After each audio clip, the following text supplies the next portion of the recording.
Hi, my name is Michael Trout, foundups Michael Trout, CEO.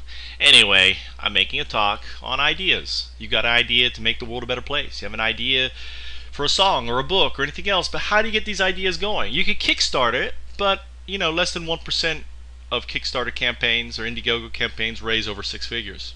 That's a fact. And the thing is, most ideas are very expensive. You've got global IP, you've got attorney fees, you have incorporate, you have franchise tax, you have expense after expense after expense after expense. And all of these things ultimately become barriers for you to launch your idea. And what happens is you give up on it. But what if there was a way for you to be successful? What if there was a way for you to be able to launch your ideas and not worry about securing IP and not worrying about securing a team and not worrying about any of that, and all that dust was done for you through a systematic process? That's what I want to share with you today. But before I get there, let me just talk to you about the problem with the current startup model. This is the current startup model. You have an idea, and then what happens is you take it and you pitch it. They're called pitches, right? You do your 1 minute, your elevator pitch, and you go around pitching these guys 1% your idea and hoping that they're going to fund you and fund their network. Just like you have your Facebook network, they've got their own network, right? But their network is worth in the billions of dollars. And as long as one of them says yes, I'm going to fund it, and just as there's something known as the law of diffusion of innovation, there's something called the law of seed investments. And you could think of the seed investments, only 2.5% of investors are going to invest in kind of something that's really cutting edge, and you don't really know what the future is. Kind of like a Google was at one point, or a Microsoft was at one point, or a lot of these big companies, that billion-dollar companies at one point were these innovations, and someone believed in them and gave them their start, right? Foundups is very much like that, and you may have one of those ideas, and if you do, then you're like me, and you really have a tough time reaching out to investors because they're very closed networks. And the accredited investors basically right now is the model for launching ideas. And I want to disrupt this. I want to get rid of the accredited investors. I want to get rid of the whole Silicon Valley model of funding and change the startup to the foundup. So you have to understand that less than 0.25% of pre-seed startups become seed startups. Now understand, I include ideas in this pre-seed startup, so there's no debating this. Everyone, show this to any VC, yeah, if you include all the Kickstarter, all the hackathons, all these different projects, and I'm sure you've had an idea for a book or an idea for a farm or whatever. Very few. Does it mean that ideas are all bad? Not at all. It means the system is flawed. And the number one thing that's stopping these ideas from helping the world become a better place is really access to funds. That's the biggest issue, because starting a company is so damn expensive. If you want a global trademark, for example, go research. Try to say I want a trademark around the world and look up the cost. It's over $100,000. I've done it. Right now I have a trademark for foundups just in America. Right? Foundups is trademark in the US. However, it's not trademark in the EC or China or all over. And I get people bugging me all the time. Please spend, money for this, money for that, money for that. It's just constant. You've got franchise tax. That your tax on number of shares you have. You have, IP. If you want to register multiple IP, you're looking at significant. Right? If you want to rent a studio, everything, as you know, if you've done any sort of startup, there's lots of money involved. And the problem is that there are 3 stages to the startup, and in order to get going, you got to get by these gatekeepers, which is the bottleneck, which is the seed stage. So the moment you get by the seed stage, wow, my idea is actually happening, and you have a potential of becoming a Microsoft or one of these companies down here. You have the potential, right? But until that happens, you have zero potential. There's practically nothing. And the problem is that the pre-seed stage, and you have all these ideas always coming in, is that as these ideas come in, they're creating a bottleneck because there's more and more ideas, and there's only so many gatekeepers can look at them. There's only people with eyeballs. So as a problem is, 99.97% of these ideas fail to get started, right? They fail. They can't even get going. People get disillusioned. They move on to something else or whatever, or someone else who has money picks up their idea and runs with it. So these gatekeepers, funding gatekeepers, Founders Institute, AngelPad, I've applied to a bunch of them, just do not see this as a problem. Why? Because they're basically getting to eat the cake. They have all these ideas having to come to them, and they're choosing which ones pass and which ones not. What if we could basically crack this, and destroy and remove this, this Gatekeepers, so innovation was free to launch. What would it be like to have a system without gatekeepers? I want you to think about that, because that is what I've spent the last 4 years thinking about. How would I disrupt this system and remove the gatekeepers? How could I break the hourglass? And the answer came very easy. It means I had to disrupt the startup. I had to dismantle the startup and create something new. And that something new is the foundup. The foundup. And imagine if, with your idea, all you needed to do was to put up a video. You didn't need business plans, you didn't need anything else, just a video. That's it, a video, a 90-second video of what you want to do. And to give you an overview, there is no gatekeepers. It's fun and easy. It can be done anywhere. It's riskless, and there's absolutely no cost and no time. All right, but a little time. You got to walk the walk and talk the talk. One of the first things I learned as an entrepreneur. Are you willing to walk the walk, talk the talk? I'm walking the walk, talking the talk right now, making this video. You have to do the same. And the thing is, with a foundup, anyone could do it. Right now, the prime age, if you're over 25 in Silicon Valley, you're considered too old, right? So where do they happen? Well, they're happening on two platforms. One's an app and one's a platform. And I don't want to say like Google or like Facebook in the general sense that it's anything like them. It's not, and it's in the sense that they're both platforms. Okay, so what if we were able to launch foundups? Well, if we launch foundups, it means we ultimately can replace the startup. If we can replace the startup, it means we can break away the gates of innovation, and we can create a flood of the innovation that we need. And specifically, we can provide an avenue people would have great ideas in order to help save the planet, and there's lots of them. We launched something called carbon negative corporations that are take away carbon from the planet. And most importantly, these corporations, what I call open corps, are selfless, and they invest up to 80% launching more. Now this is important, and this is 80% of net profits, not profits, because I think 20% is a fair and reasonable amount to be divided with stakeholders, right? With those that invest in the company. You always get your 20%.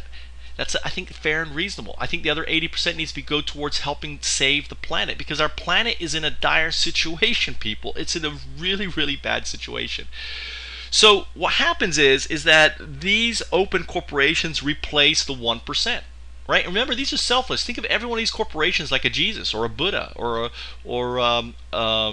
Dalai Lama. Imagine what Dalai Lama would be like as a corporation, right? Because corporations now, according to the Supreme Court, are entities. And I predict this, and I'll tell you this right now: if you will fund me and you will get behind my crowdfunding campaign, or if you are a 1%er that says yes, you're right, like a Warren Buffett who agrees that he shouldn't only be paying 15%, right, in taxes. Why is he paying 15%? The right thing to do is go ahead and pay 40%. Pay more than what you're supposed to, because do the right thing. Don't play the system and then say, oh, well, I only paid 15%, right?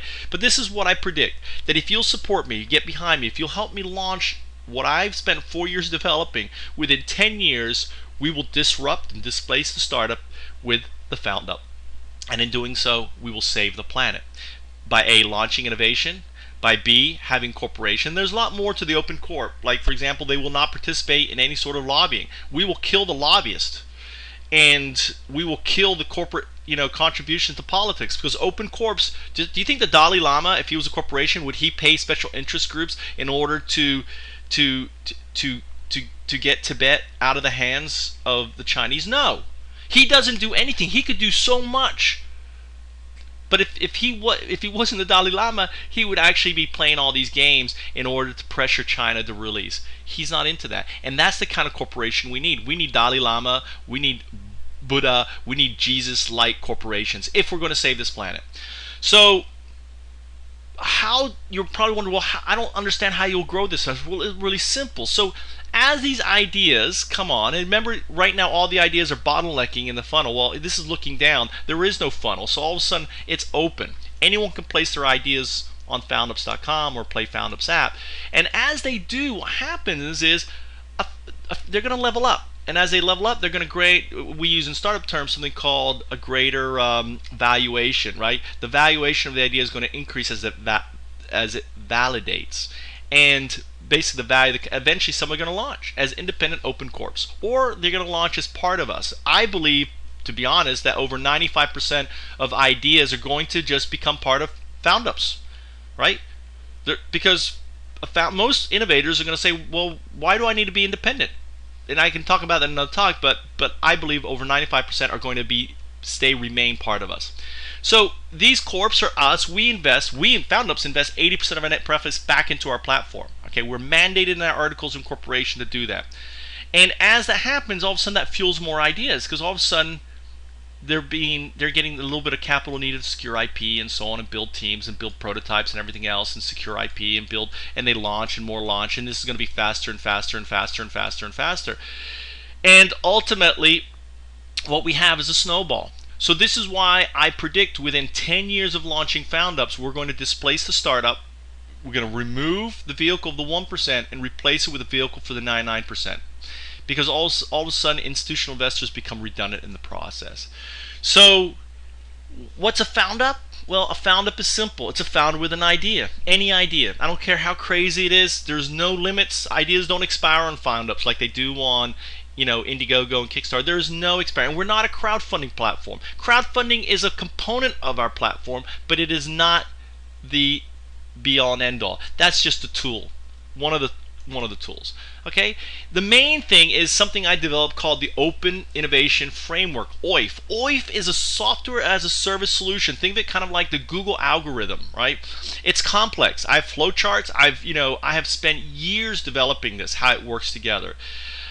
It can be patented. There's a lot of stuff that we can do. Right now, we just keep it as our soup, our like the Google algorithm. It's or the Coca-Cola formula. It's our secret sauce. So, but basically, what it does is it provides the validation. It secures the IP. It does the team building. It does the funding. It ultimately and launching of any foundup. A foundup, remember, is just a founder with an idea using our framework on foundups.com and play foundups. It's that simple. So what I'm lacking, right? This is something more. This is kind of the process. I don't mind sharing this. The idea starts here and it moves around in a cycle and it keeps feeding. There's a circle, right? The funds go back into this. Stuff goes back into this. It goes faster and faster and faster. That's the whole cycle. There's a game mechanics, right, that I can talk about if you're willing, and talk about it. We have a subscription model and everything else. So there's a whole system right off the bat, minimal viable product that's going to generate revenue for us. So it's not like, hey, like so many startups that we hope will make money. We'll actually be making money right off the bat. And ultimately, some people get offended with this logo. This to me is the logo for the Open Innovation Framework, because it's what's going to be pooping out those ideas or pushing out those ideas that are red hot chili pepper. Here's a red hot chili pepper between the legs, right? And that's what we have, is we're looking to push out the next red hot chili pepper, which is will blow the planet away in regards to helping save it and make it a better place. You can contact me here. So this is just a quick video on foundups, and I hope you enjoyed it in launching ideas, because if you help me launch this, I guarantee we will make this world a better place. And ultimately,